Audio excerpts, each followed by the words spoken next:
Hi, I'm Amitai. That was a nice silent introduction on my part. Thank you, Barney, and thank you, the organizers, for setting this up.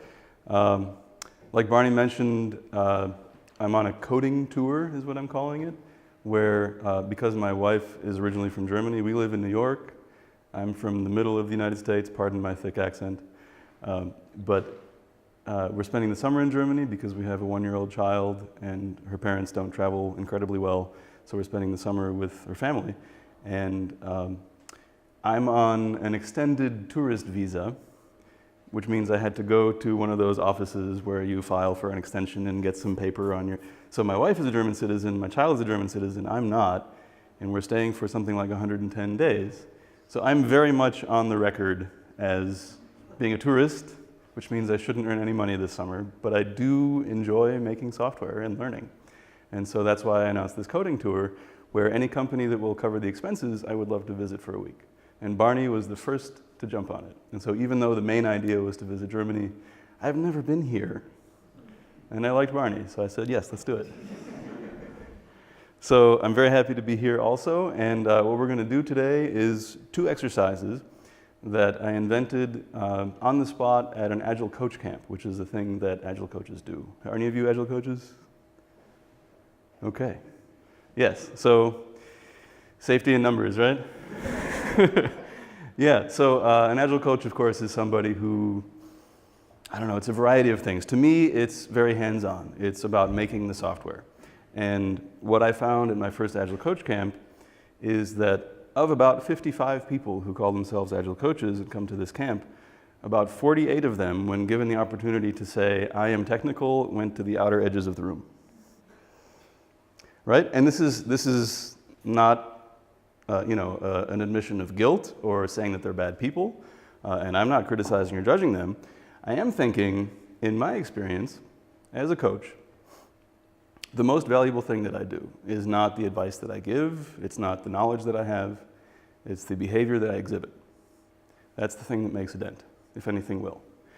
And I'm thinking that when we work with Agile teams, one of the most important things we say is important to us is that on a team, we want people to be T-shaped, where they have an area of expertise, but they also broaden so that everybody knows a little bit about everything.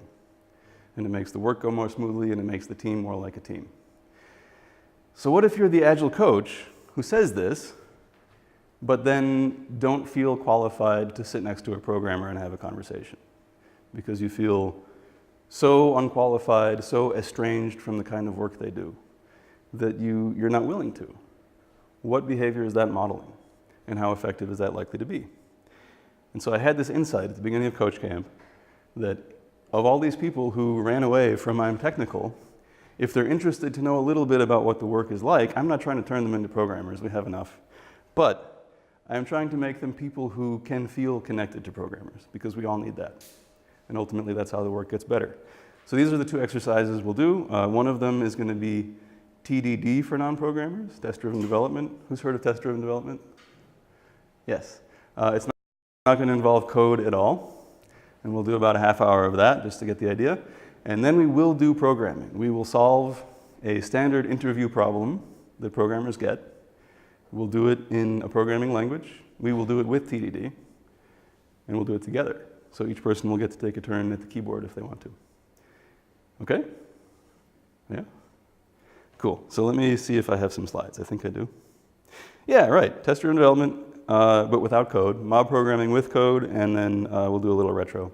And whatever we take as findings will go into the slides, so you can have them. Quick question. I like to ask this wherever I speak. Is there a code of conduct for this meetup?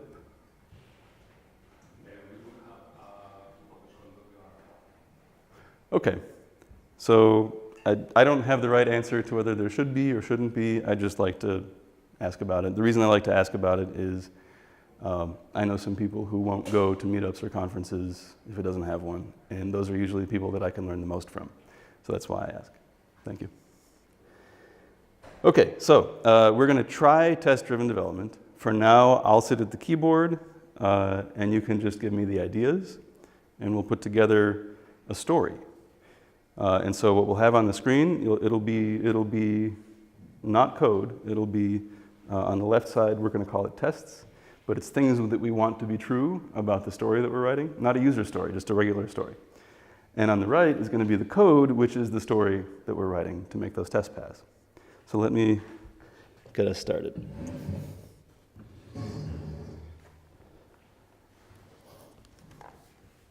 Assuming that we have text edit. Yeah, okay. So we need 2 of these. And the font size should be a little bigger.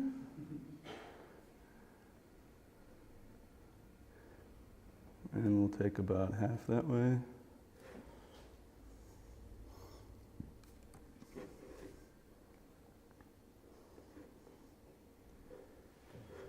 Okay, so here we have tests.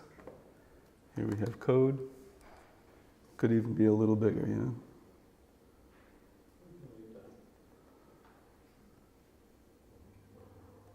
Okay, so I'll start us off. Here's a test. The story must have exactly 50 words. So this is test-driven in the sense that first I have an intention, and I say exactly what it is, and it's small and incremental. Now right now my code does not pass this test, because it doesn't have any words. So being a literal-minded programmer, I'm going to do the most expedient thing I can think of to get this test to pass, which is I'm going to open up VI, and I'm going to type 50 of the following thing that I type, which is insert foo. So this is the word foo 50 times, plus some spaces. That didn't help. Okay. That's almost it, though. I saved myself some time. Okay, so there's foo 50 times. Test passes. Is this a good story? So how can we make it slightly incrementally better? What is one small thing that would make it more like a good story? I'll take any ideas. Change the last word. To? Okay, so the last word must be fa. Whoops, I'm writing Italian over here. Ah, yes, the B key. I was warned about this. All right. Must be fa. Yeah? So I have to remove a word or replace a word and put fa instead. And then it still passes the first test, and now it also passes the second test. I like this very much. It should start with once upon a time. So right about there. Very nice. What else? Should include Edinburgh Festival. Hmm? Should include Edinburgh Festival. Oh, okay. Where can we say a little bit about where, or should I just put it right in the middle? Okay, so it should include. The reason I ask is if you had a more precise idea in mind, we should put it in the test. But if you don't, we shouldn't. So it should include Edinburgh Festival. And that's easy. Here is a totally fine place. Oh, those are spaces. I didn't mean that. Okay. Yep. Pretty good now. So we laugh, but if we were out of time, it's something. And we know exactly what it is. It's these 4 things. I think I've seen this festival show. Say again? I think I've seen this festival show. Have you? Yeah, it's sort of like the worst improv show you've ever seen. Yeah. What else can we do? We don't have any characters. I guess we have a setting. Okay. Is the dog's name Edinburgh Festival? No. Okay. It should include a dog whose name is not Edinburgh Festival. Okay, so a dog. Remember, I'm very literal-minded.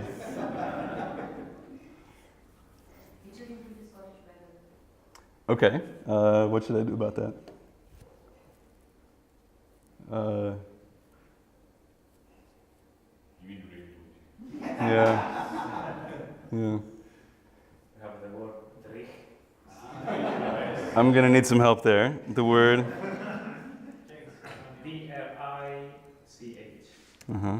D-R. D-R-E-I-C. Is it? Mm-hmm. It's spelled that way. Okay. That's something. Last night outside on that walk, it was drich. Means dry.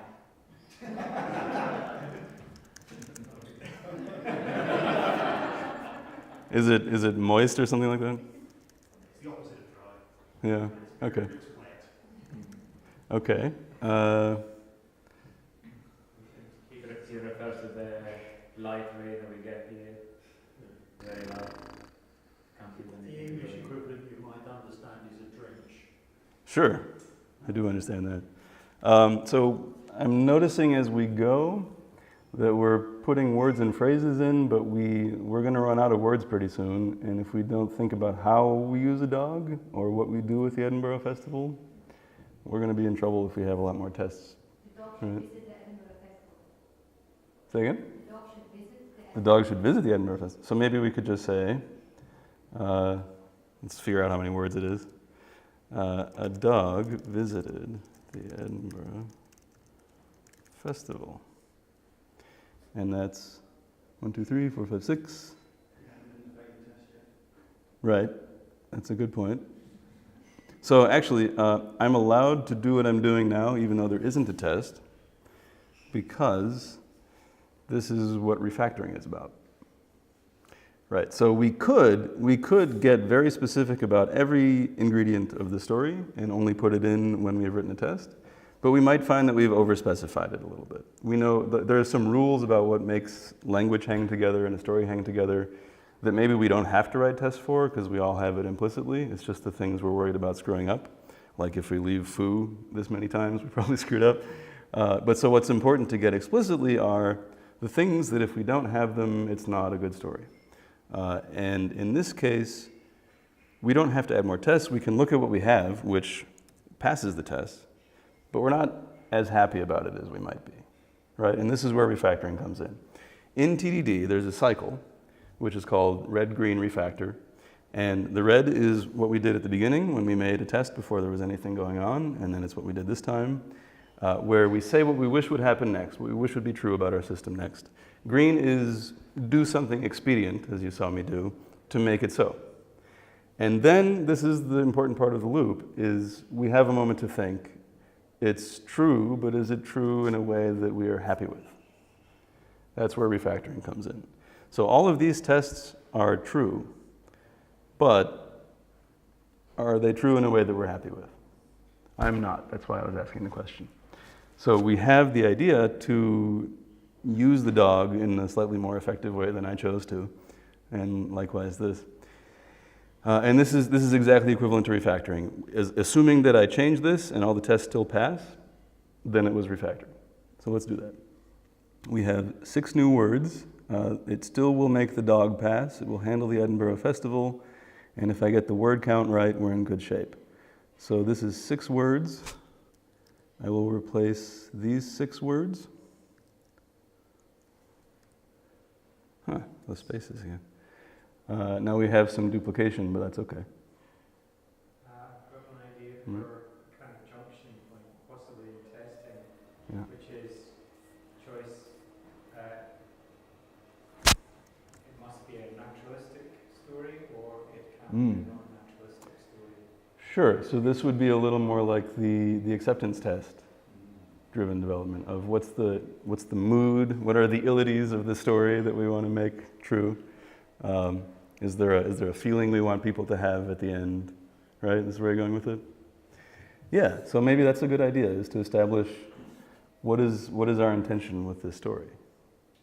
What do we want to happen? Well, a happy ending. Okay.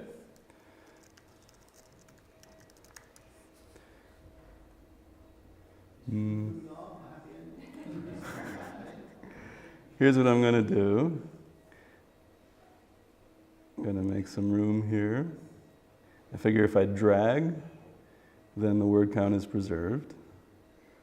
This is actually a little easier if these were real automated tests. The first time I did this exercise, I wasn't careful enough about removing or adding the words, and I became off by one, and I didn't notice, but somebody participating did, and they were right, which is crazy. But if this were real automated tests, every time I changed something, I would have a green or a red. I would know as soon as I made the mistake. So it's actually a little better than what we're doing here. So now I made room for a happy ending, but this is still red. So what I want to say is, and they lived, maybe and it lived, the dog, and it lived happily ever after, which is 1, 2, 3, 4, 5, 6. 1, 2, 3, 4, 5, 6. Just to double check, let's go to word count. You failed your test now. You failed your second test. Ah, yeah, thank you. They lived happily ever after singing Foulard. Okay, the word count is still good, but I broke the second test. Excellent. Singing, Quote, Foulard. well, maybe la, fa. Yeah, we could change the test. I added 1, 2, 3 words. So there's that. Let's double check again. Good, okay. Whew, it's getting intense. So we have, this is a standard English sentence. This is kind of recognizable as one. What would make this story a little better with all the room we have in the middle? Sentence with the word and for a start. Can we have grammatically correct here? So that's arguable, yeah. But we could make a test. Country it isn't. No? Might Okay. be in America, but it's certainly Okay. in this country. Okay. The same word can only be used more than 3 times. Wow. Can we do that in a small increment from where we are? Seems a little big. We have a lot of foos that would have to change. The same Let's work toward that. The same non-food word can not be used more than 3 times. Yeah. Well, so, but what makes this a better story is not the adherence to particular lexicon or anything. It's the feeling that we'll get, right? Yeah, it's something in the middle. Something must happen to the dog. Yeah. Happily ever after. Despite whatever. I think you should have there. Okay. That's pretty meta.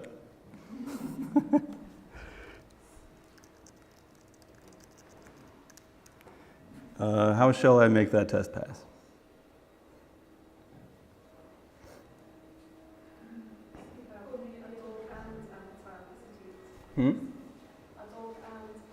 Okay. Amitai and his dog. Sure. So that was adding 2. Off we go. And I guess this is probably a they now. That's a refactor. Yeah. Okay. All right. You can mention it was a drift day. Okay. Got to be careful with that one. Word count. 1, 2, 3, 4, 5. Right about here? Yeah. 1, 2, 3, 4, 5. Almost there. Some kind of a twist or a punchline. We have, how many words do we have to work with? Let's see.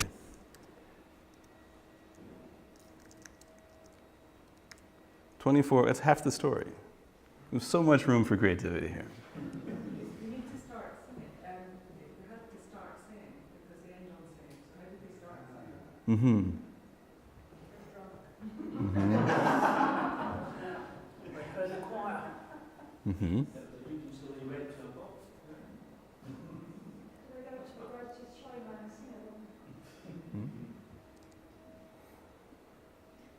Should I write a test or should I just refactor what we have? Let me suggest. There should be a twist in the story.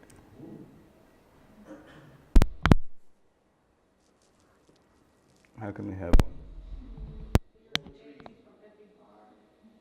We were yes.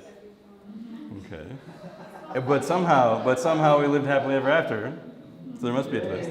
Right. Right. 1, 2, 3, 4, 5, 6. 2, 3, 4. Yeah, sorry, I'm getting into the story. Foo a dog, foo foo foo, Edinburgh Festival, foo foo foo foo foo foo, drech fa foo.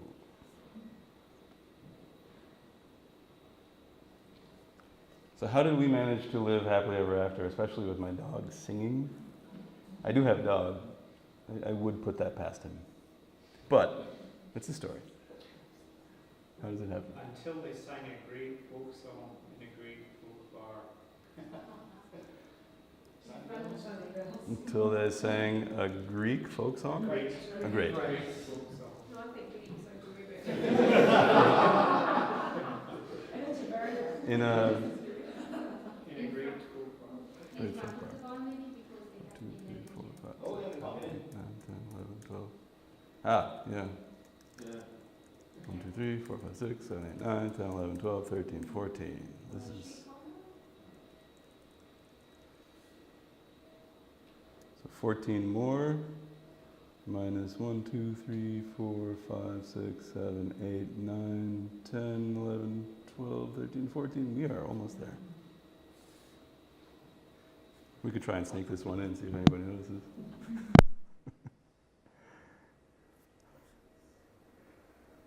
It's 4 words, and we might want to steal one of these because we can't start with an and. So maybe we have 5 words to work with. maybe a name for the bar.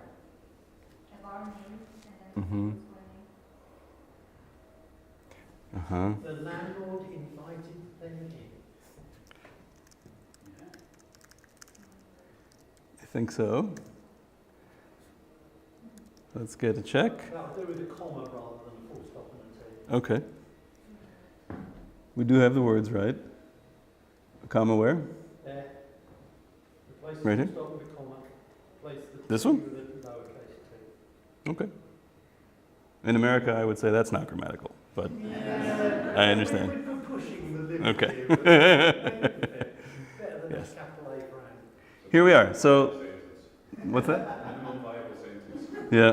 Well, you could just delete the grade from the folk song and the grade from the bar, which gives 2 more words. Do we want them? How many are we open now? I think we're on. Let's double check. Make this a bit bigger. 50. We've got. Delete one great and put a so between the in and the they. Put a. Delete a great, and you can use a so between the in and the they instead of the comma. Okay. Very well. Lose the comma. Yeah. Yeah. Yep. So let's keep an eye on these tests and let's hear the story. Once upon a time, Amitai and his dog visited the Edinburgh Festival. It was a Drech day. Is that about right? Drech. They were rejected from every bar until they sang a great folk song in front of a folk bar. The landlord invited them in, so they lived happily ever after, singing La Fa. Presumably at the bar. That's where we live now. I can see why we'd be happy. Okay, so did we get all of these right? We had 50 words. The last word is Fa. Starts with Once Upon a Time, includes Edinburgh Festival. The dog's name probably isn't Edinburgh Festival. We didn't say, but probably not. We got this one. That seems happy to me. I'm in it. And there's a twist. Great. Test room development. Very nice. Okay. Bloop. So now we're going to do a more interactive thing where I'm not the one sitting here. Each of you that wants to can take a turn sitting here. It's going to be a little different because we actually are going to write some code. We're going to use the test-driven development idea where we have an intention first that we state explicitly out loud and then make it so. We're going to do it in a format called mob programming. That's the conference that Barney and I met each other at, was a conference about mob programming. And the way that works is that it's everyone on the same problem on the same computer at the same time, which is where we are. And we're going to think out loud together, and we're going to rotate through who is the driver, which is the person sitting at the keyboard, and who is the navigator, which is the person doing the thinking. The person at the keyboard is merely listening, taking instructions, transcribing them. This is actually one of the lowest pressure places to sit. If you feel comfortable typing, this is a nice place to be. The navigator has a tough job, and we'll all help out. I'll help out a lot. Sound good? So we will do 4-minute rotations. We will, I think we could have about 12 that could meaningfully participate, and the rest of you can watch. So if we have about 12 that want to be involved, come on up. And let me explain the game first before we do that. So the game is called Fizzbuzz. Has anyone heard of Fizzbuzz? Oh, yes.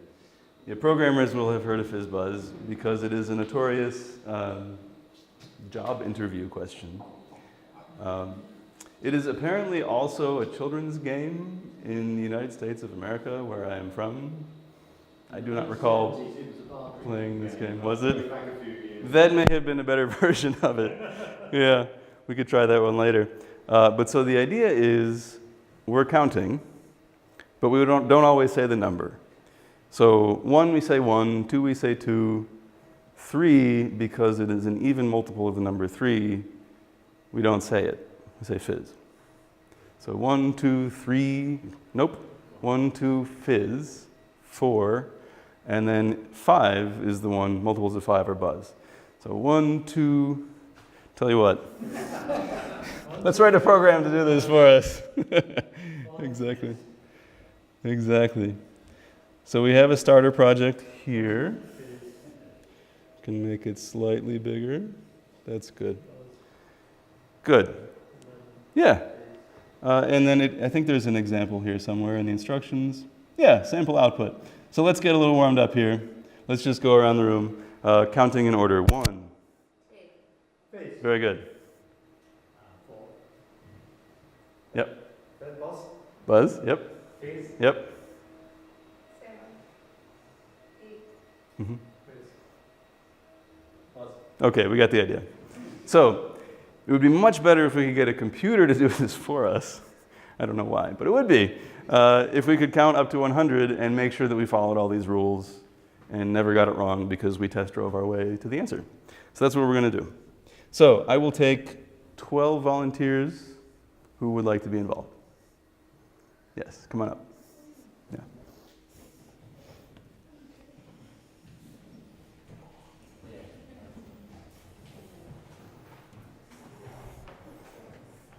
So we just need to be able to move easily around this table. So let's push this in. Thank you. It's quite beefy. Yeah. Okay. So yeah, we'll move around the table. So whoever wants to sit first and not have to think, very well done.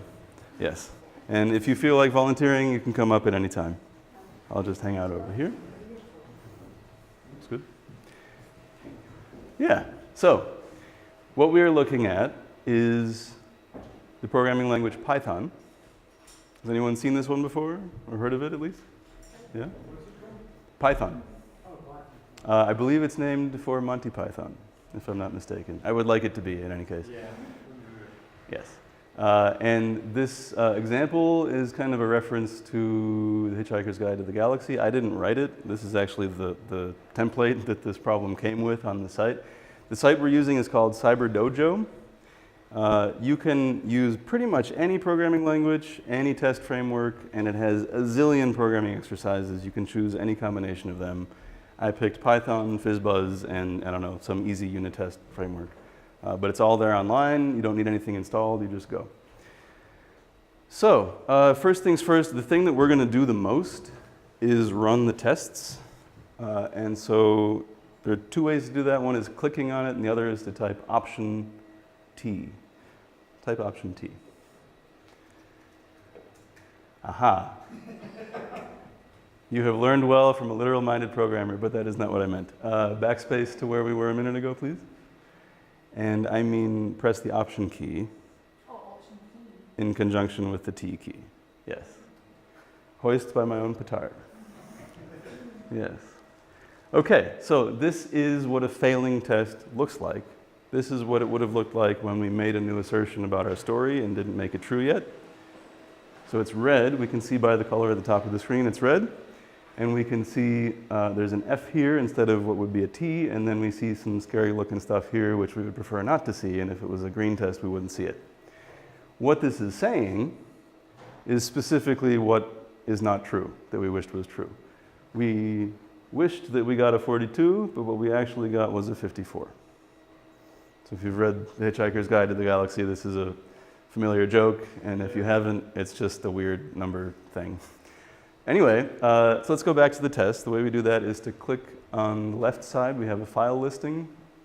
You can see just barely testfizzbuzz.py is the one. Two below there, yes, that one, yep. Yeah, so this is what we ran when we clicked on the test button. I'm going to start the timer now. What we're looking at here, this is a test method on line 6. Sorry, that's so dim.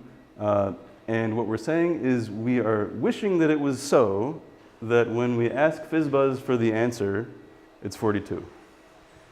It turns out it wasn't, and the way we can see how that happened is to look at fizzbuzz.py, which is the code that ran.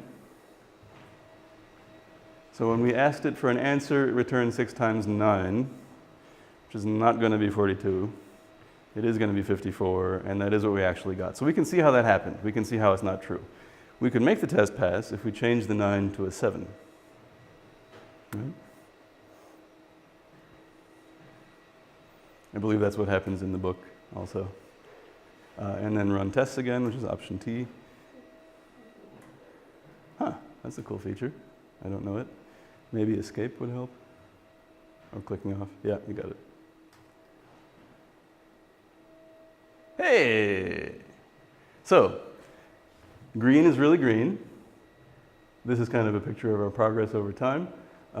This is some statistics about how much of our test is covering how much of our code. It's not super important. What's important is we don't have that error message anymore. The thing that we wanted to be true is true. Unfortunately, it has nothing to do with Fizzbuzz. So we have to make it a little more like Fizzbuzz, a small piece at a time. So let's go back to the tests, testfizzbuzz.py.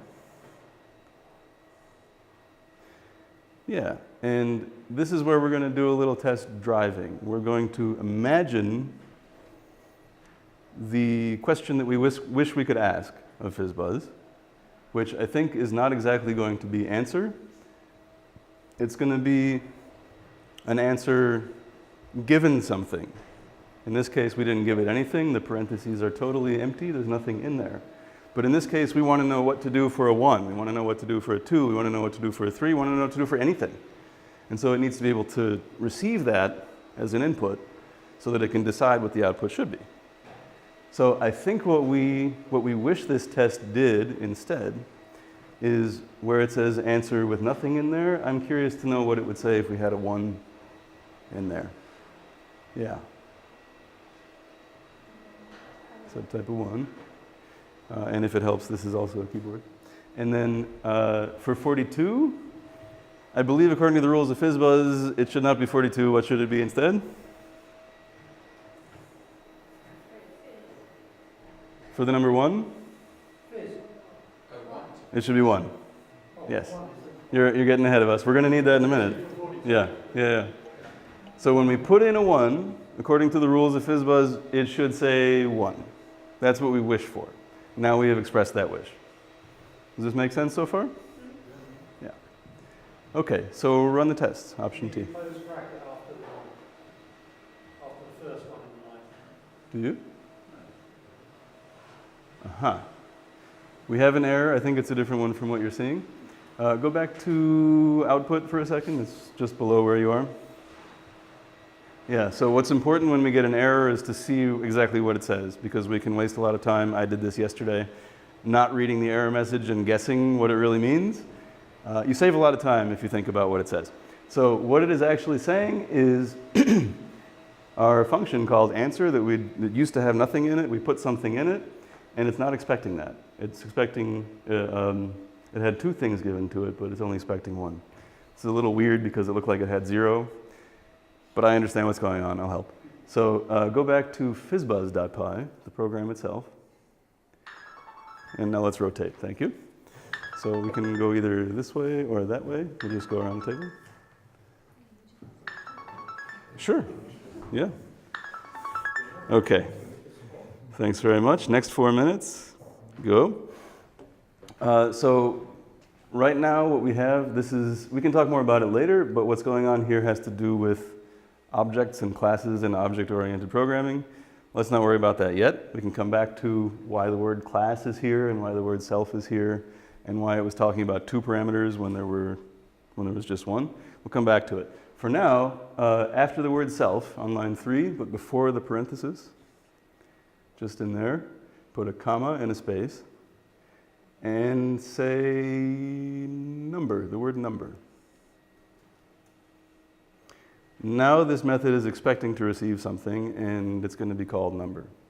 So at least when we run the tests, which you can do with option T, it should give us a different message. And sometimes in programming, when you get a different error message, you're really happy. It means you found some cause and effect somewhere.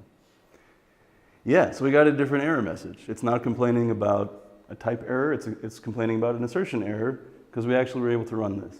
We put in the 1, we wanted a 1, and we got a 42. How did that happen?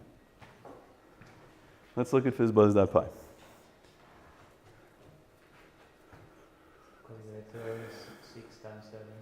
It returned 6 times 7, which is 42. So what is the, knowing that I'm very literal-minded and very expedient, what is the absolute easiest way to get this to give us a 1? Return 1 or return number. So replace that 6 times 7 entirely with just the number 1. Yeah. I think this is going to be green.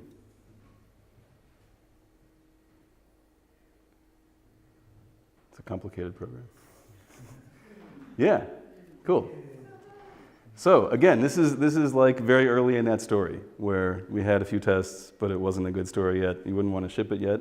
But if we had to, if we ran out of time, we know exactly what this program does, and it works for a very small subset of the inputs we might want to have. It's a thin slice. It's end-to-end, but it's a thin slice, right?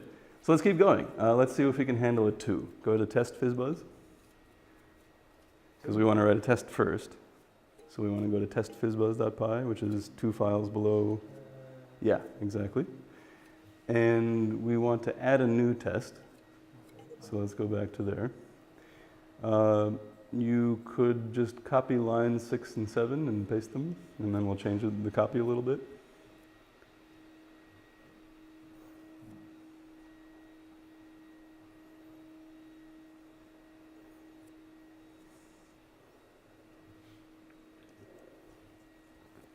And paste it around. I would put it above there for reasons that are explainable.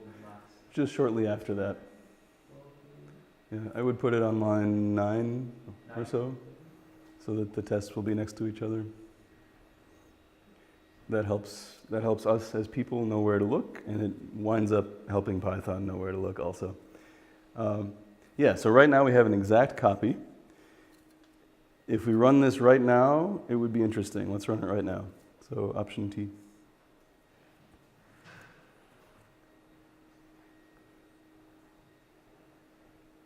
Wow. So if you've done TDD for a little while, this is frustratingly slow.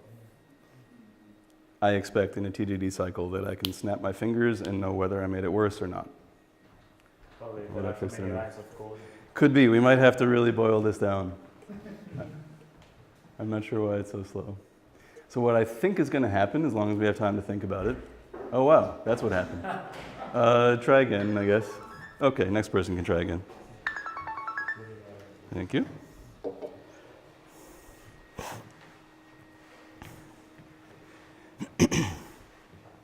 So, off we go. If anyone else would like to come up, you're welcome to, anytime. Yes, so the test passed. I'm actually a little bit surprised I'll tell you why I'm surprised. Go back to test. It says ran one test with red, wasn't it? What do you see? It says ran one test. We've written two. Ran one test. Yes, that's exactly right. Yeah. So this is. I wouldn't have expected this to be the thing that happened. If we go back to test fizzbuzz.py, the file, I would have thought that maybe Python would complain because we have two methods on line 6 and on line 9 with the same name, and I would have expected it to not care for that, but it just picked one and ran one. Maybe didn't write with the network error. Could be that as well. I'll try again just to see. We could, yeah, whoops. That's the command, you want the option. Command tab will take you back to Firefox if you do it one more time, yep. And then close this, whoops. Close that tab, yeah, and then option T will run the test. I think it's just what Python is doing, yeah. Okay, so I'm surprised, but anyway, that's not what I meant. We wanted both tests to run. So let's go back to test fizzbuzz.py, and let's give the second one a different name. For that matter, we probably want to give the first one a different name, but let's, yeah, it's test something. It's test 2 gives 2, or something like that, yeah?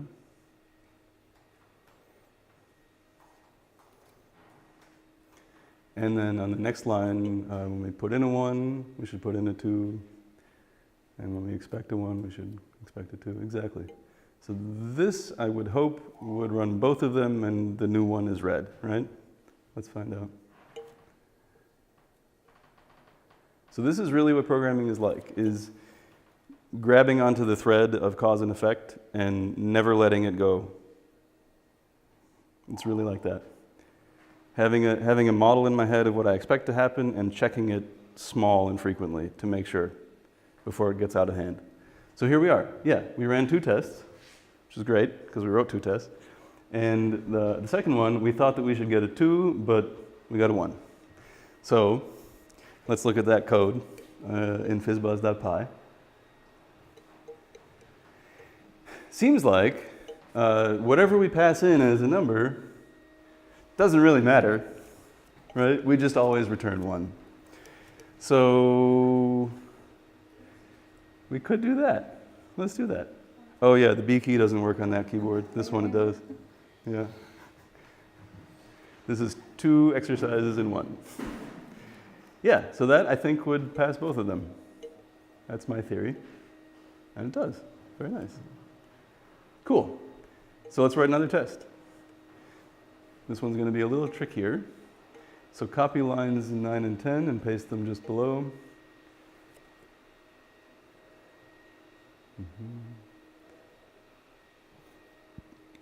So Python is very picky, and you should make it line up exactly. In this case, we're going to expect, well, we're going to put in a 3, exactly, and we're going to expect, with quotes, the word fizz, right? And what the other way around? Do you not give 3 and expect the answer fizz? That's exactly right. So we're going to call, we have a Fizzbuzz object, you've got it right. We have a Fizzbuzz object, it has a method answer. We tell it to give us the answer for 3.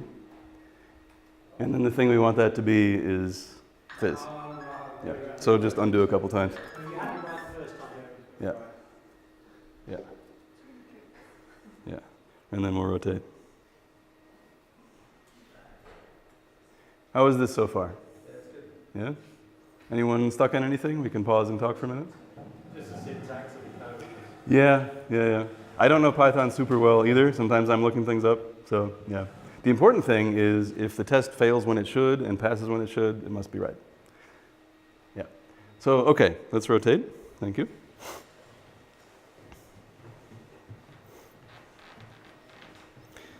Yeah, so we have a meaningful failing test. Right now, our program would do a really good job counting to 100 if we gave it the numbers, but not handling the fizz and the buzz yet. So that's what we have to add next. So let's go back to fizzbuzz.py. And the way that I think about this is if the number is 3, then I want to return fizz.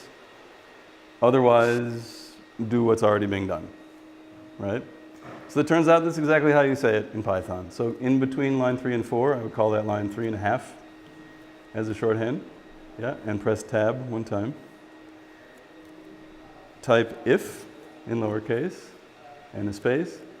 The word number. Yeah. 2 equal signs. No, you might be right. Try it your way. Try it your way. I think Python might do that. Yeah. And a space, and then 3.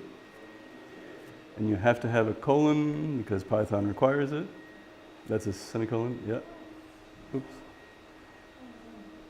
If it's easier to use the other keyboard layout, I would understand. Yeah, perfect. And then enter from there. New line, tab over. Return, type the word return. And a space, and double quotes. And inside it, the word fizz. Yeah, and let's run that test. Option T or click.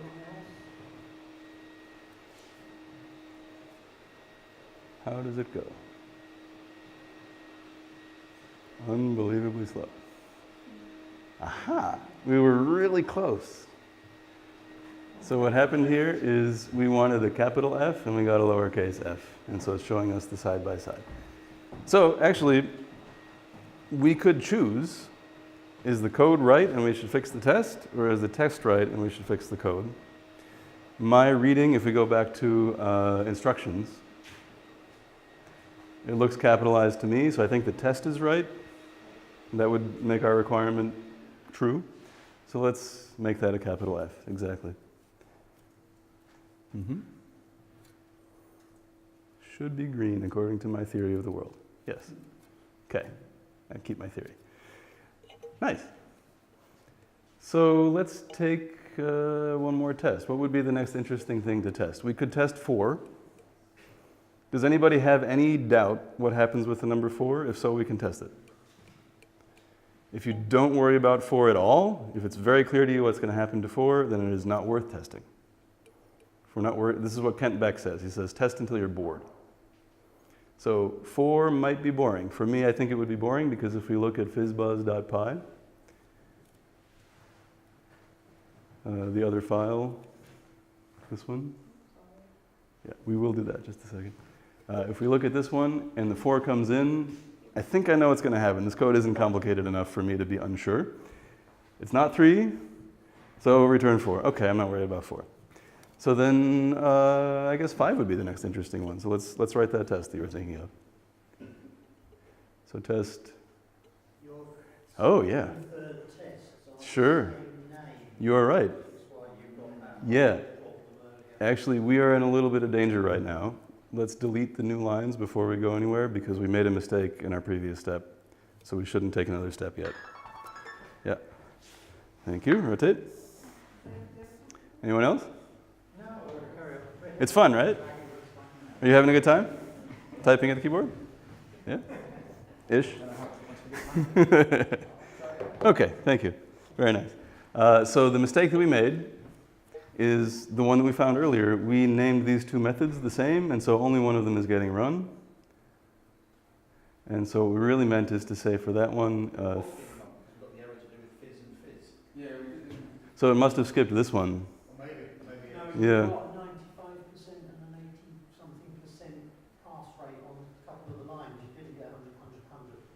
Okay. We're running 2 tests with the same name, not because it was failing any. Might run the last one later. Interesting. Rather than work out why it went wrong, we can make it right. Yes, although it is also useful to be able to spot which kind of mistake we've made from the thing that happened. That's also a good trick. Yeah, so this one I would expect to be green and the coverage to be better. If we, option T, yeah. That looks more, and 3 tests. That looks better. Okay. Whew. Okay, so now we're safe again and we can take a step. That was close. We almost lost the cause and effect. So we want to copy lines 12 and 13 and say test 5 gives buzz. Yeah. Why not propose a refactor? Oh, sure, yeah. So instead of writing a test, let's refactor something. So we were talking about red, green, refactor.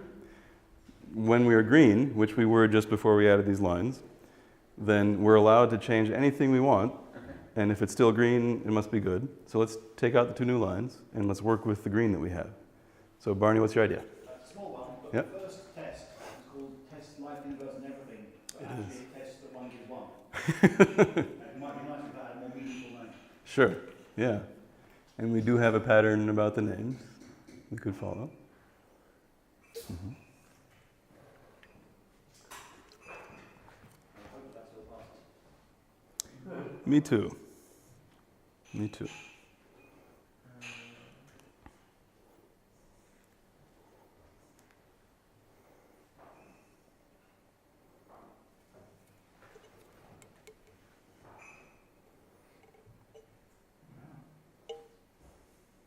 Eventually, yes. Very good. Yeah, so let's take a moment and think about that. That was a slow process. It was a little frustrating. If TDD was really like that, I wouldn't do it. I don't have that kind of time before the dopamine hit that I'm expecting to get. I need fast feedback. I'm not a millennial, but I need fast feedback. I'm old enough that my memory is short. That's why I need the fast feedback. What are we doing again? Right. And I need this to help me steer. And so if it's going to make me lose my attention for 7 or 10 seconds, which is enough time to lose my attention, it's not going to help me as much as if it's snap my fingers and know where I am. On a real local system, it would be instantaneous, and if it's not, we would be debugging why it's not instantaneous. But this is going over the network to a server, so we get what we get. But in real life, if it was this slow, I would be annoyed. So you know. Okay, so the refactor accomplished what you were after? I think so too, yep. Now we have test names that are all consistently named. The next one would be 5 gives buzz. Yeah.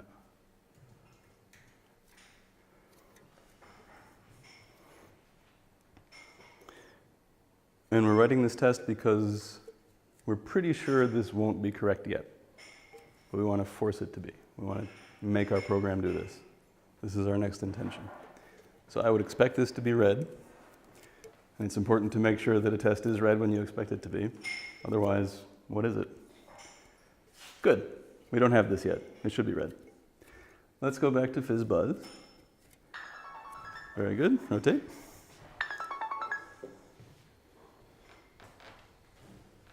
Anyone else? Yeah. Sure. Yeah. Come on up. Take a turn. Thanks. Yeah. I've got a question about testing, Hmm. because it is a complete non-coder.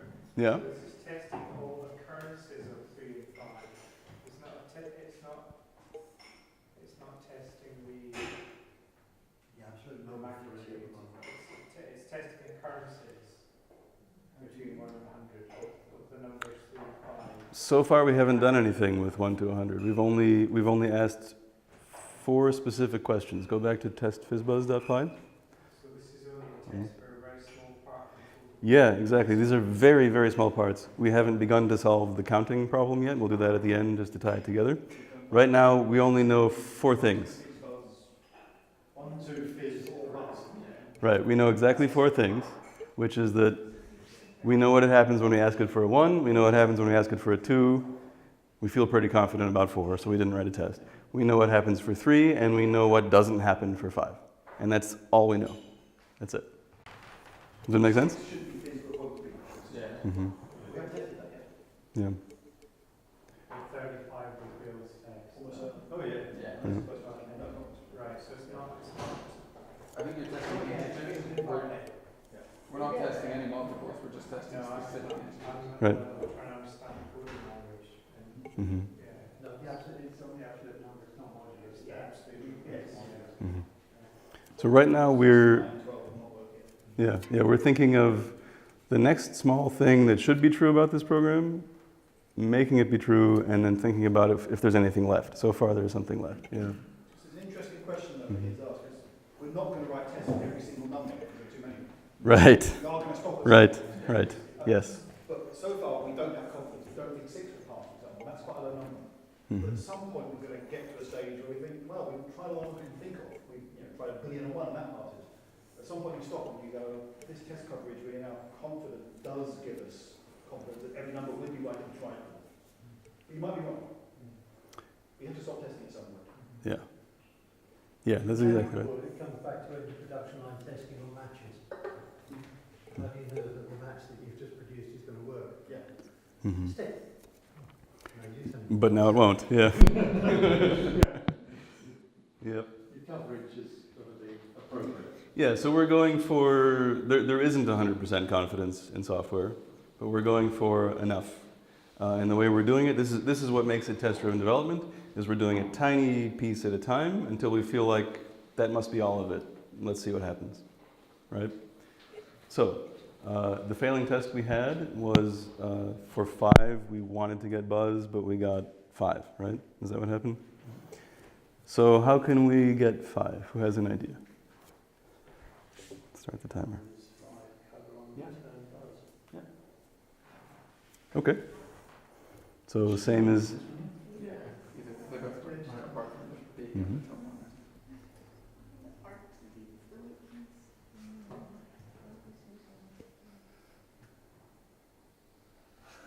Yeah. Yeah. Whichever keyboard you can find it on, use that one. Yeah. Mhm. Tab is right, yeah.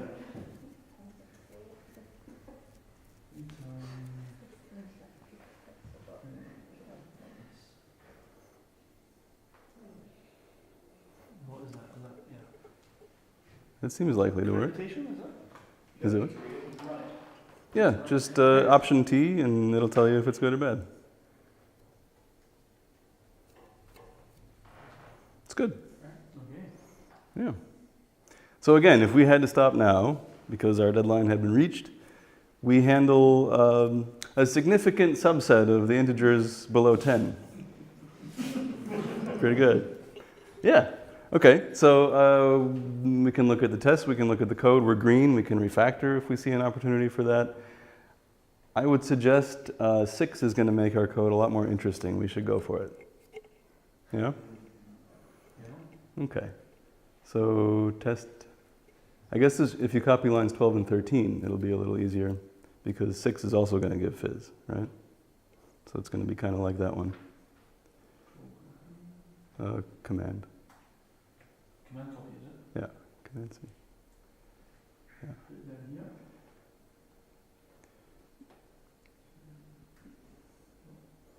Mm-hmm.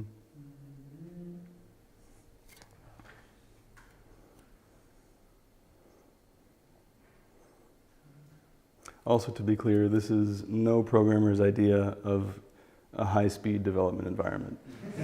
Like, you want a keyboard that does what you want a text editor that you know exactly all the keystrokes. We're just getting by here, but these are things that become very important when you want to go fast. Yeah. What's nice about CyberDojo is you can just start. And then when you get annoyed with it, you can take the code to your machine and make it run there. Okay, 6 is this. Yeah, so if we run this test, what do we expect? Red, let's see. Good. So, what is the most expedient, literal-minded thing we can do to make it pass? 6. Mm-hmm. I think on line 4 we could say or. We could say if the number is 3 or number is 6. I think you have to say number is both times though. You have the whole phrase. Yeah. It's still nice and English-like though, as programming goes. Most languages don't quite look this nice. I think this will work. Yeah. So we did nothing to help ourselves with 9, but we got 6. Or 12 or 15 or 18. Yeah. Okay. What's the next interesting test? 7, 8, 9? Okay. I think so too. So copy lines 18 and 19, and let's say 9 gives fizz. And then we'll have to do a slightly better job.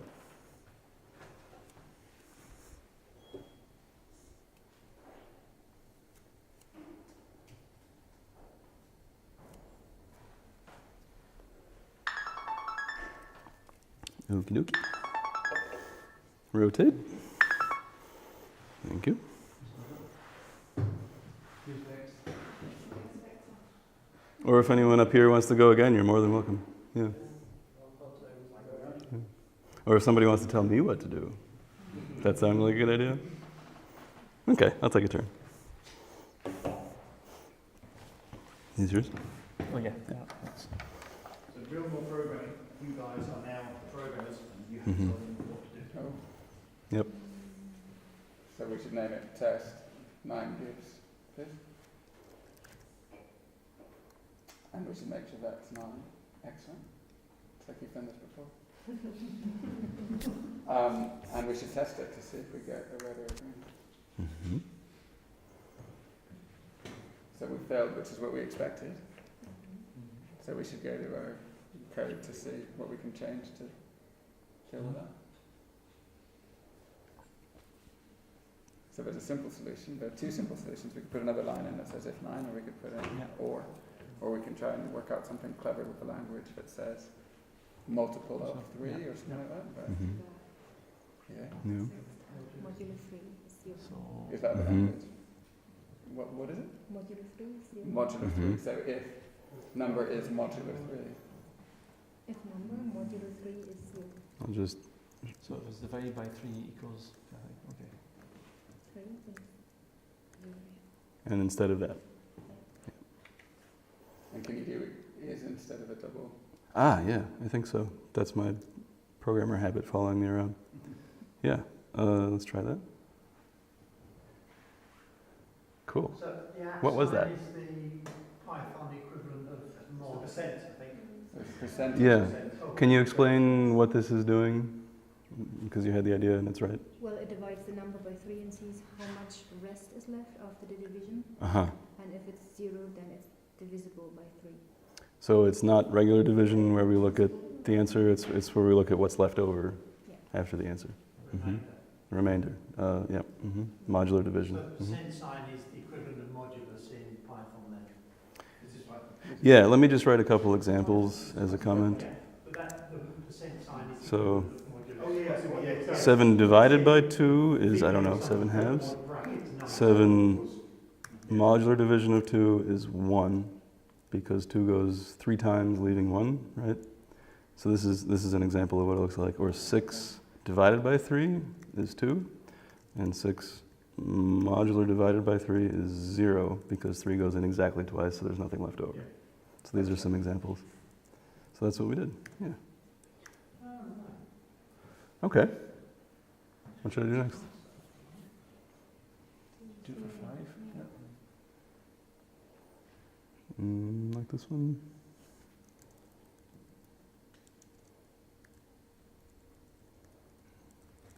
So 10?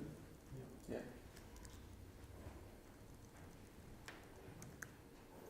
And it's going to be, if I run the test. False. Okay, So we can do the same same thing. magic trick again there.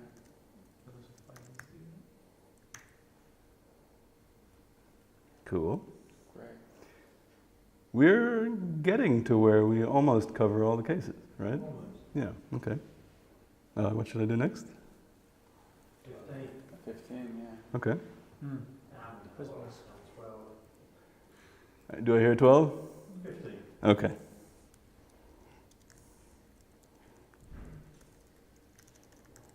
And it should give. Fizzbuzz. Interesting.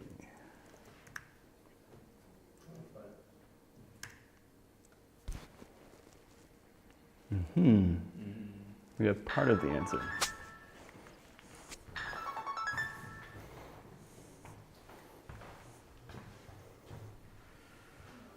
You're all welcome to go again if you like. Yeah. You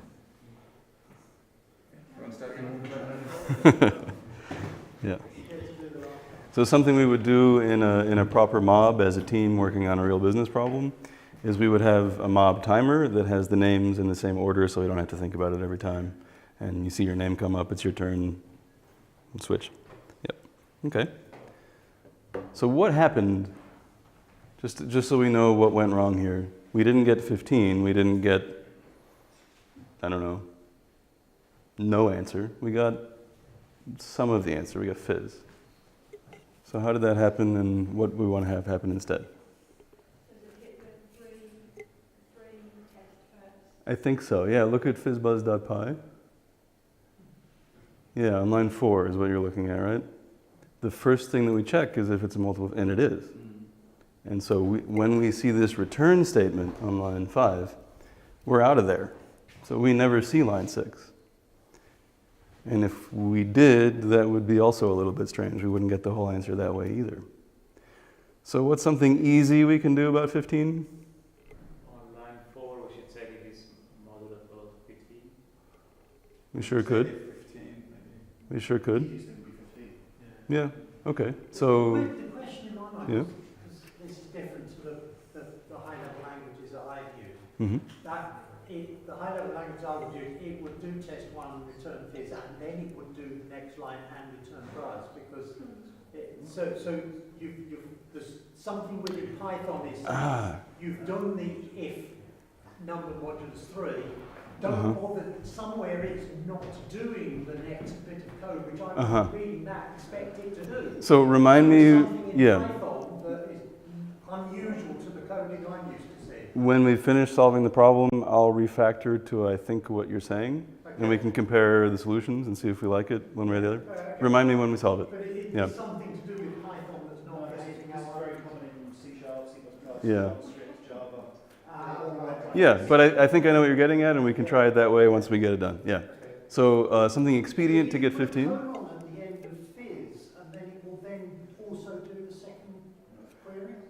No, when you I have the concept, but the syntax will be different. Yeah, yeah, yeah. Can we print the word instead of returning? We could. It would be harder to test. Let's look at the test to see why. Go back to test fizzbuzz.py. Yeah, and so we want to be able to take an expected and an actual and say, are they the same? And if we printed it, we don't have it, so we can't. So we'll do the printing at the end when we're sure that our logic is right. But for now, we want to actually get the text. Yeah. Yeah, so how do we get 15 quickly? I heard line 4, maybe line 3.5, between line 3 and 4, insert a line. Exactly. And tab over one more. And, we know this trick by now, so we could say if number %15 is 0. Number at 3 and... Could also do it that way, yep. Is 0? Yeah, just keep going. We can consider the refactoring once it's green, but our goal is we want to be red for as short as possible, because when we're red, we don't know which way is up right now. We want to make sure that we're green, and then we can think. Yeah. Mm-hmm.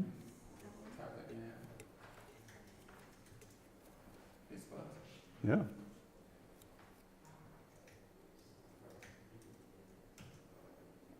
I have a good feeling about this. Yeah. So option T. Yeah. Okay. So I think that's all the cases. Yeah, you had a thought? Yeah. I think that's it. For multiples of 3, we print fizz. So we have fizz, fizz, fizz, fizz. And then for multiples of 5 is buzz, so buzz, buzz. And then it's just a fizz buzz at 15 and at 30, and that's all the rules. Yeah. And let's rotate. And so we used the modular division trick there, but we trust it by now. We've seen it work for 3 and 5. So I'm not particularly worried about 30 or 45. We could write a test if we want. Would someone like to see that, just to make sure? No? Okay. So then, who here thinks that we have all the rules? And if we counted to 100, we would do it right? I think so. Who has a suspicion that we don't, but can't say exactly what's missing? The thing I'm uncomfortable with is Yeah. that because we've picked the 2 integers, 3 and 5, gives us 15. Mm-hmm. Take the couple of other numbers, you'd need to check for integer 1 and integer 2. not just the sum of the two integers, because there could be some other intervening numbers. Can you give an example? Not offhand without Okay. writing it down, no. Yeah. Or did somebody? I would be more comfortable seeing the code say if modulus 3 And and modulus- modulus 5, Okay. then 0. So let's do that first. Then Fizzbuzz, because that Mhm. is actually how the English language is written for the, rather than Okay. actually Yeah. think about it mathematically. Yeah, That's a nice argument, it sure. doesn't have to be the same. So we'll do that just a second. Yep. How does it move to up to 100? We haven't told it that yet. If you give it a billion, it's Right. not an answer. Right. But yeah, I suppose you've asked it what you want to do, so you can 1 to 100. Mm-hmm. So you actually give that instruction. Yeah, we'll do that in just a moment. And we'll actually see it count normally from 1 to 100 first, and then we'll filter it through our code. Yeah, so the idea was to make the code look more like the domain, which is a nice idea. So let's do that. Instead of 15, yeah, I think that's right. Okay, yeah, that's it. Does it go? Mm-hmm. Do we like that a little better? So that's refactoring. The tests are exactly as green as they were, but we like the way that it works better. And we have to live with it, so that's important. Okay, Can so, I ask a yeah. question on Yeah. fizzbuzz.py, Mhm. just because I've never done any of this. If you go down, can you do it like nested within? Go to fizzbuzz.py. Just because I don't know how it works. No, sorry, the two, not the test one, the other one. Up 2 files from there, yep. Mhm. So if you did, if number modulus 3 is 0, could you do a return at, and then another if number modulus 5 is 0, and then go down, and then do a return there? Or would that? As soon as it hits a return statement, it leaves the function. Yeah, so I think we're going to see an alternative to that, which is what you're asking about, where we build up the answer and then return at the end. We'll do that after we finish solving the problem, and then we can compare and contrast how we feel about it. But so for now, my feeling is if we put in any number between 1 and 100, it'll do the right thing, no matter how much alcohol we drink. So let's make it print them out, yeah? Take a look. The easiest way to do that is in test.fizzbuzz.py. And if we add a test at the very bottom, it's going to look a little different. So we can say def test 1 to 100. And it's not really going to be a test. I'm just doing something expedient, as usual. And then I'll think about it. For Yeah? this, instead of having all those tests, could Mhm. you break it down to the 3 tests that we had relating to the 3? Or 4, so you could have, if modulus 3 return in here. So you're saying instead of having all these tests, do something else? Yeah. What is the something else? So instead of where it says answer 5, could you say that the actual answer is, whatever multiple? We sure could. We could have designed this code where Fizzbuzz can tell us, given a number, is it a multiple of 3, yes or no? Is it a multiple of 5, yes or no? And then put those together. We could do that. Yeah. Let's get the program working and then we can try some refactorings. That's a good one too. Mm-hmm. Okay. So test 1 to 100. You want to be careful if you're writing tests that you don't write tests that use the same logic that you've got in your real code. So if you don't want to write a test that says, if I pass a number that's modulus 3, then I get back Fizz. You go to Then the you thing duplicate and the then code, and if you're making wrong assumptions, The self-fulfilling duplicate it. Fine, Good okay. to write tests that are quite different to your Right. code. There's a chance that you're wrong. Right. Okay. And it's very important for tests that they be so short and so obvious with no action at a distance that we understand exactly what they're doing at a glance. If it's anything too long or too complicated in the test, then we're not able to have enough confidence about it and we might need a test for the test and then turtles all the way down. Tests have to be obvious immediately, yeah. So, yes, and this one will also take a self because they all take a self. We can talk about that also. It needs a colon at the end of that line.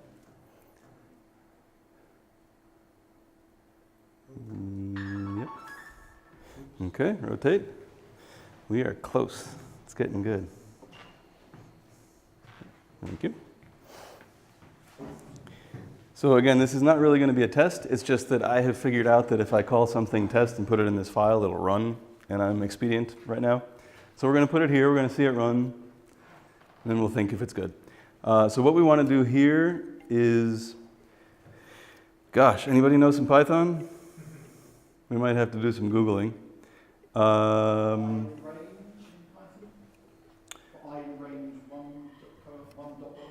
That's quite possible.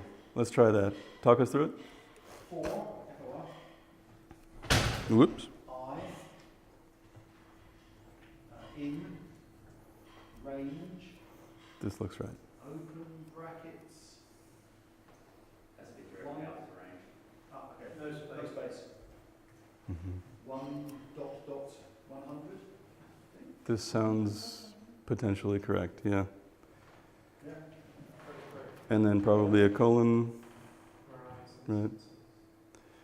Yeah, and then enter. Tab. Let's just do for now, type the word print in lowercase. And a left parenthesis. Probably no space. I. Yeah. Let's see what happens if we run this. I have some guesses, but let's see. Whoops. Okay, so it's a lot of stuff, but the thing that it's saying is invalid syntax. Something about this. Let's open a new tab and Google, unless somebody knows. Python range syntax. This is real. Programmers do this.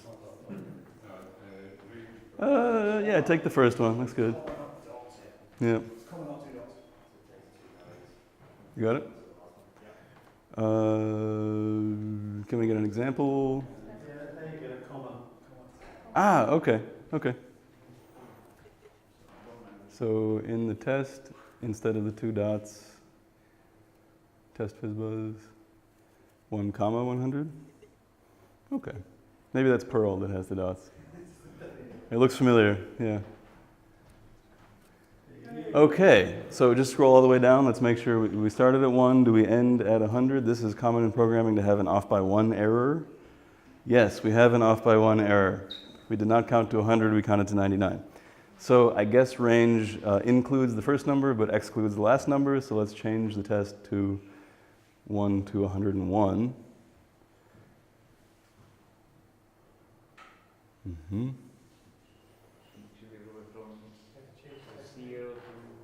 Hmm? No, it is going to the best name is right.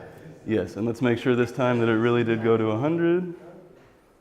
It did. Okay, so now we're counting 100 times. If we were to pass each of those numbers to our method and print what we get instead, then we would have Fizzbuzz.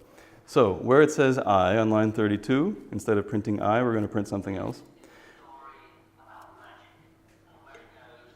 Wow, this is going to be magical, it's true. So we're going to do the same thing we were doing in our test. We're going to make a Fizzbuzz, we're going to call answer, and we're going to give it I. Just like that, inside the print statement.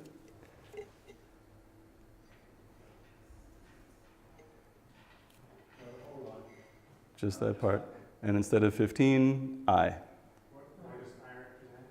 I is... There's a loop counting up from 1 to 100. Mm-hmm. So I start at 1, Mm-hmm. what's next? Then it makes like 2, Right. falls again. Then that's 3, and falls again. Right. It keeps doing that, printing out Fizzbuzz for I in everything from Right. 1 up to 100. Just a moment ago, it could or it couldn't be. So just a moment ago, hey, look, anticlimactic, but that was the answer. We're done. Yes. It was magical, indeed, in the end. So here it is, 1, 2, fizz, 4, buzz, fizz, 7, 8, fizz, buzz, fizz, buzz. Yeah, that's it. Cool. So you programmed this. Let's refactor it a little bit and see if we like other ways better. I appreciate that you're checking all the way to the bottom. Testers? Yeah? Yeah, so we had 2 ideas for refactoring. One of them was instead of returning early, if we maybe built up the answer, I think is what you were asking about. There was one other idea, what was it? Don't remember. We'll think of it. Okay. We could store the answer in a variable and then print it out at the end. Yeah, could be. Okay, so let's try the one that you mentioned first. So instead of returning, we will have, let's say, response. And let's have it an empty string to begin with.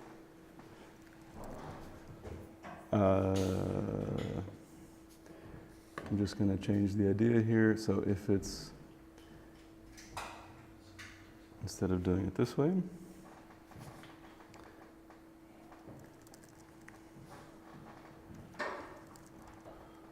so now we have one return, only at the end. Yeah, and I think we're going to have some things wrong because in the usual case of number, so maybe we want to do, how could we structure this? Any ideas? Can you say response is number and Is there no concept of else with it? Just the same? There isn't even else. Yeah, so what was your idea? response is number? Let's take the number as is. I don't know if I can automatically convert it. Oh, like if we got this far and it's not a string yet. Oh, I just had the idea. Yep, thank you.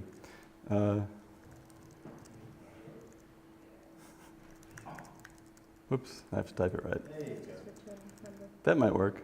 So if we got this far and it's still an empty string, then it wasn't a fizz or a buzz. So it must be the number. That could do it. It's got a chance. Nope. Invalid syntax. Single quote stuff. That is valid. Python compare empty string. This is totally legitimate programming right now. I'm serious. We always look at Stack Overflow. I work for a Japanese company and my colleagues in Japan aren't allowed to look at Stack Overflow. Ah, okay.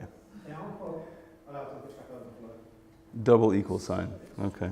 This side here, it's where you can find out how to program. So in this case, I can't use the word is. I have to use a double equal sign, and maybe that does it. No. Oh.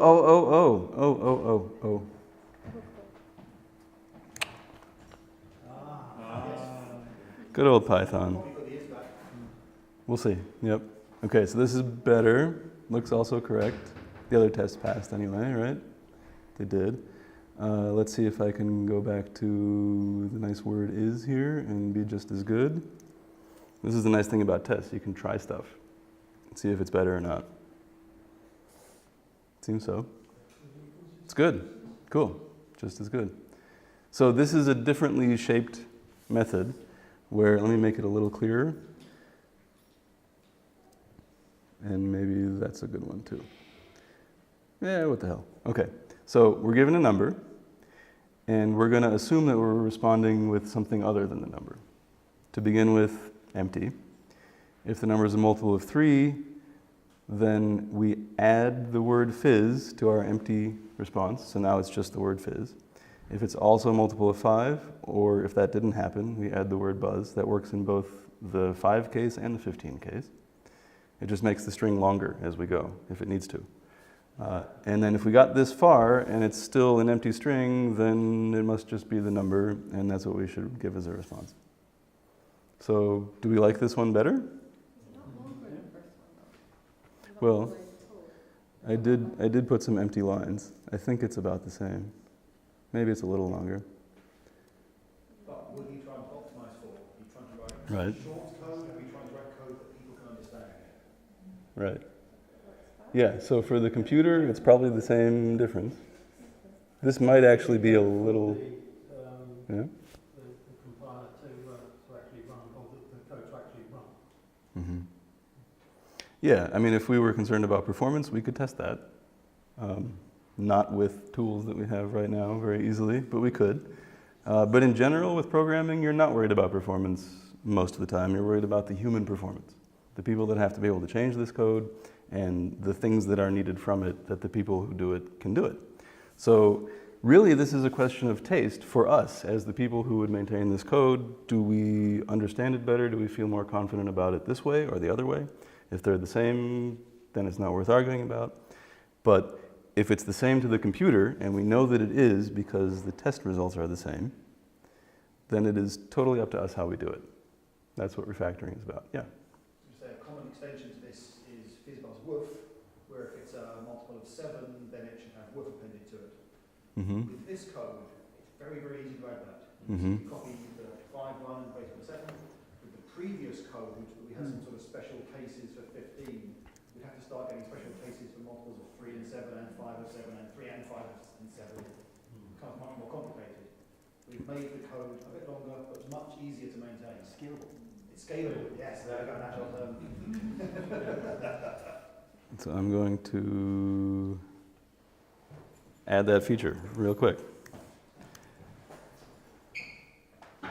So woof is not 7, but I see exactly what to do about that. I'm just going to follow the pattern and assume that it's a good pattern. We have enough tests anyway, I'm sure it's good. Didn't have to think real hard, that'll make the 7 pass. And then we can come up with a composite case, which is 7 times 15 is 105. Hmm? It should still work though, our number's not bounded by 100. Okay. We were asked to work for 100. Let's just do 35. Yeah, sure. 21 gives, and this would be fizz woof. Yeah? I haven't heard this one before, but I like it. So for 21, we should give fizz woof. I think we will. Yeah. And then if we turn back on this guy, it should show us.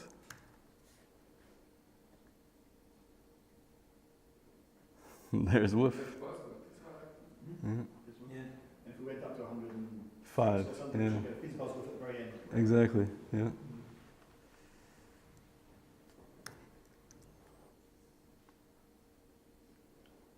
Fizzbuzz woof. So now this is enterprise ready. Very nice. Okay, so thank you all. Let's wrap up the slides. That was most of it.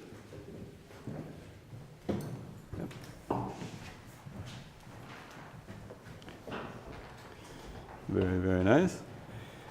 So let's do a little retrospective, and whatever you think is interesting, I'll write it down. It'll be in the slides. It'll go out to the meetup. Just a second. Oops.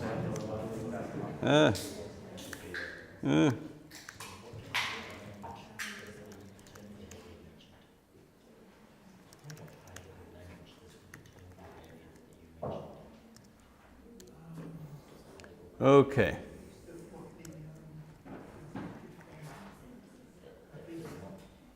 Was that fun? Yes. Some people agreed when asked whether this was fun. What was interesting about that? What stood out? Yeah. It was human and logical, not necessarily technical. So the process was human and logical and You know, I think when you gave the description of your event and how we sort of ran away and went, I'm not technical, that actually overcome that. How can I put? Help me write this down. It was collaborative because you were doing it in that sort of more Okay. scale as opposed Okay. to just doing it sort of Yeah. in isolation.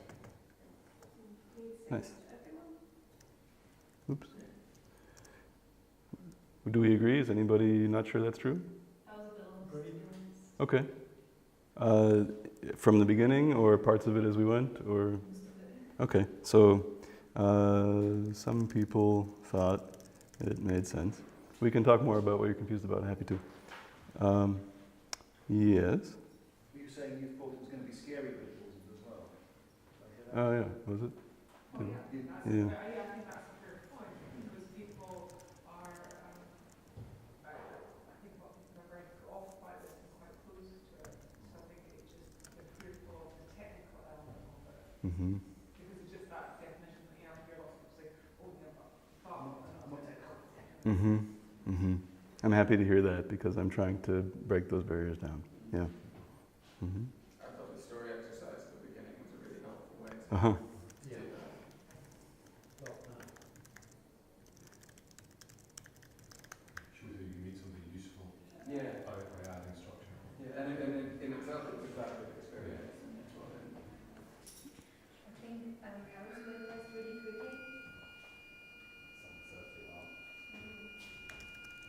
errors were addressed very quickly. Is that what you said? When you're typing, you don't see everything, but if you're watching, it's doing.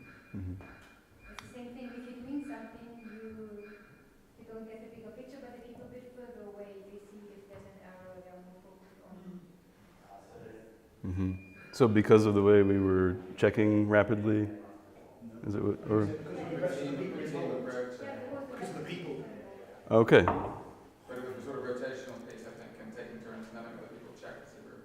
Because You might be typing at the keyboard, paying attention to what you're typing. Yeah. Somebody else has seen the previous line as an error. Yeah. have I got this right? Because other people are also paying attention. Is that why? Okay. Yeah. I think Oops. for me there's an interesting aspect that there are good resources and elegant process, but this, I'm using the word cotton, it's not actually the right word, there remains judgment and assumptions at the end of the day, so there's an element of art in all of this, as Mhm. well as the science. That is for sure true. See that was kind of very human dimensions in the coding still. That ties in with what you were saying about tech often being over scary. That we, I'm an engineer, I think we often get the impression that it's science, we know what we're doing, it's very deep and intellectual. But actually we are really feeling our way around and getting it wrong most of the time.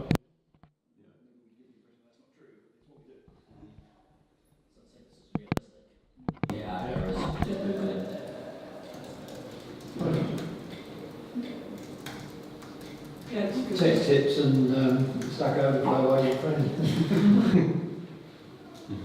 I think it's just really interesting to like walk through the process, the different screens that you use, the different elements of it. So it kind of, you know, by reducing it to a small exercise, but you're taking, you know, what you're doing this up to a grander scale. The principles are the same.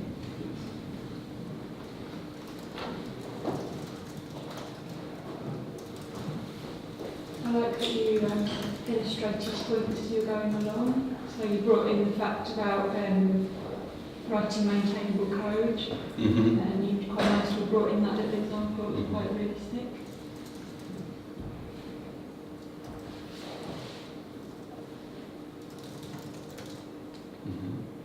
Do you remember what the example was? It's when someone said something about, oh, that might make it more performant. And you said actually the human performance might be better. Adding the foo at the end, just by simply one set of lines rather than our whole structure, was an example of that maintainability. Yeah. Because it was designed. Right.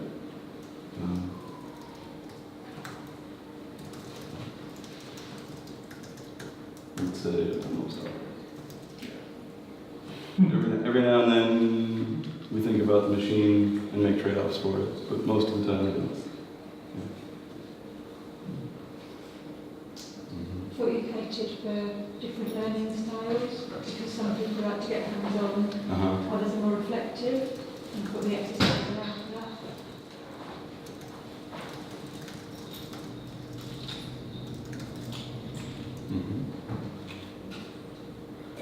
I thought it was, sorry if this is already mentioned, figuring out sound issues, but I thought it was really useful when you, or anyone in the room, explained actually what was going on when you queried the code and you ran the test. Like, we're asking this question, they're running through the potential options, it's returning this if it can. So being able to visualize as a non-technical person what the actual process is linearly was really useful.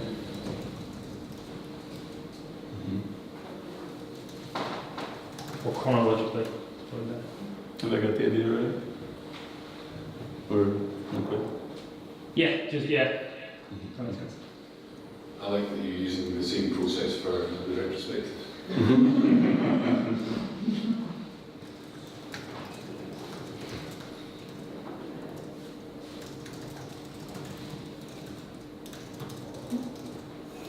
Right?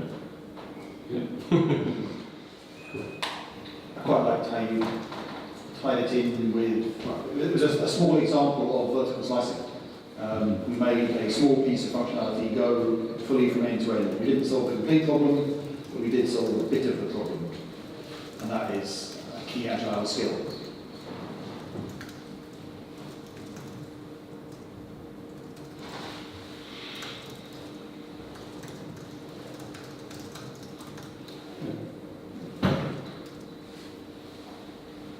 I also thought the point about not having to test the test is pretty applicable to lots of other stuff.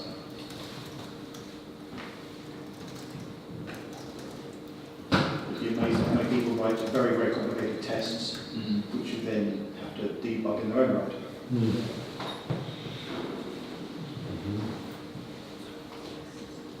What about mob programming as the format? We talked a little bit about it here. Has anyone heard of that or done that before? Yeah. Right, where we worked as a group and we rotated every 4 minutes and somebody was driving. It's called mob programming. Yeah.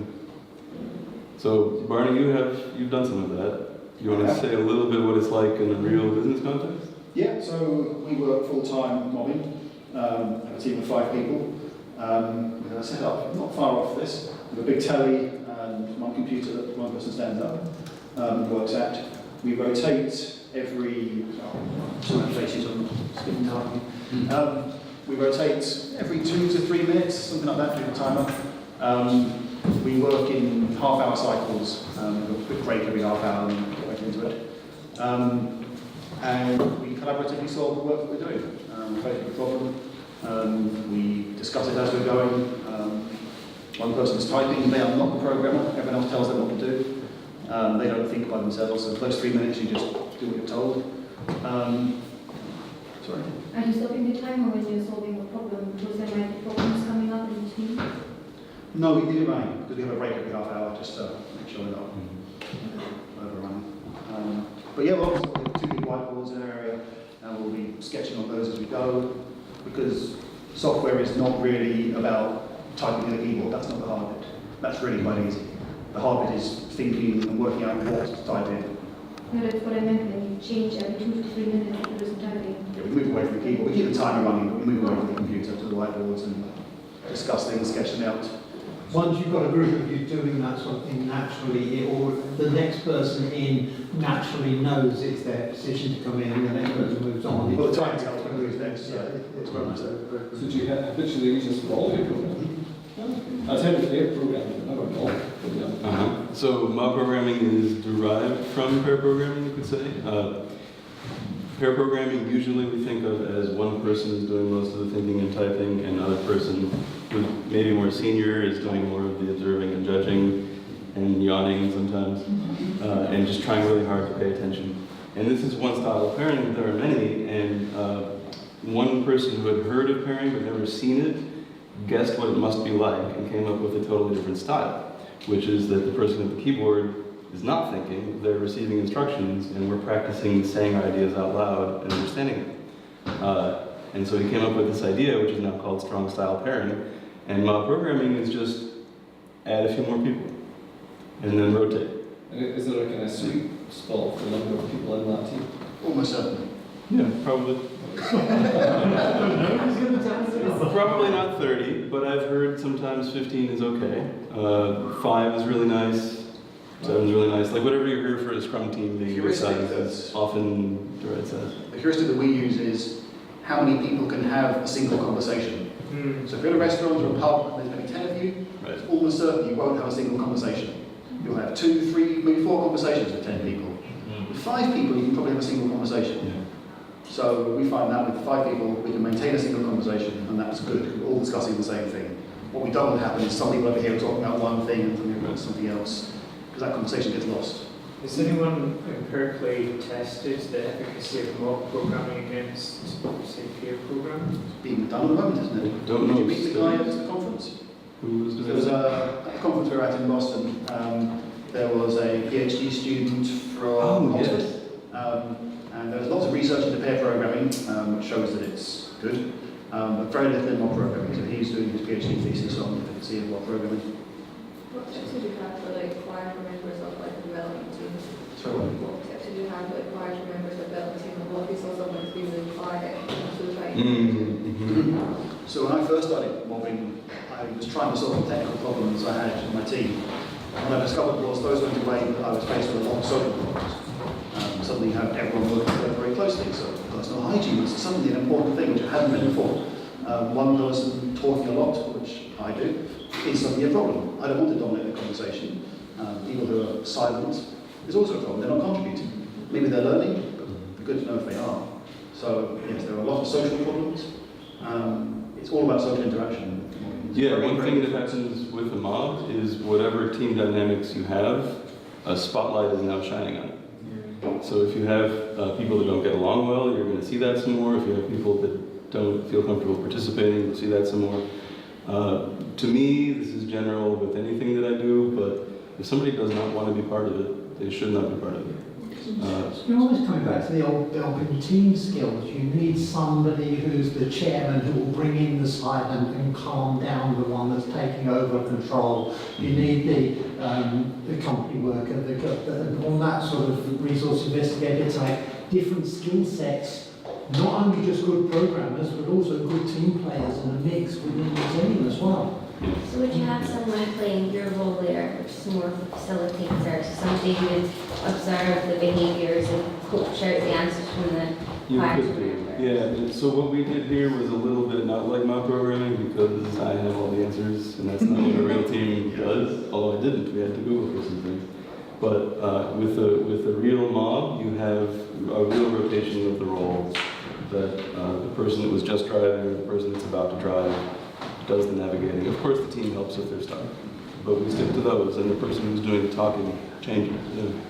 A lot of programmers are very opinionated about their ID, about their key shortcuts and everything, so if you have difficulties convincing your team to actually, I mean, you have a laptop that has to be set up universal, you have the same shortcuts, it takes a while for some people to get used to it, and the first 2 weeks, apart from having a new technique, is really frustrating getting to learn the keyboard, so how did you solve it? Did you set it up for everyone universal before? It goes away quickly. At first you find, oh no, the background's dark green rather than dark blue, that's what I like. Within 2 weeks you start noticing. The keyboard shortcut is interesting, because often you'll see person typing and say, can you maybe make a new class please, and call it through that. And oh, they do it in a couple of keystrokes. What did you just do? What was that? I just control K, control F. Oh, brilliant. So you learn the new shortcuts. And you start automating as well. You see people like, you're typing in your class, don't do that. We can teach you the shortcuts. Yeah. We actually share them and we learn a lot better. I think work remotely. To work remotely. It can. One of the very highest performing teams I saw in my life had a mob of 4, 2 here in the room and 2 in the room in a different office. And the things that they did, if you had described them to me, I would have said that's ridiculous. It's stilted. It's formal. They don't have a sense of the soul of my programming. But what they were doing when I saw it was that they were very advanced. So one of their rules was the driver and navigator must always be on opposite sides of the screen. So wherever you are, you're involved, even if you're not involved. It puts pressure on the quality of the link. The screen has to be good, the network has to be good. If it's not, we're going to fix that because this is how we communicate all the time. They had maybe 4 or 5 team agreements at any given time that they were paying attention to. They had one member of the team that was quite new, whose emotional intelligence was very high. Anytime something a little bit strange happened, he would pause. They would have an on-the-spot retro, just for a minute. What happened there? What do we want to have happen there? Let me write that down in an agreement. Okay, go. And then another member of the team was by far the senior most in terms of experience at the company, experience with the domain, and ability to express his thoughts out loud. But he didn't want to be the expert, and the team didn't want him. They all wanted to become the expert. And so something I saw him do, that if you described it to me, it would have been ridiculous, but I saw it and it was amazing. When he was neither driving or navigating, but say the person next to him was navigating, was the new guy. Very often he was stuck for what the next thing to try was. And so the expert would lean over and say, here's what you should say. This is the idea, you should say this. And it sounds stupid, it sounds crazy, but then the new guy gets practice at what a good idea in this situation feels like to say, and saying it. But also having to explain it. In order to explain it, you have to understand it. Right.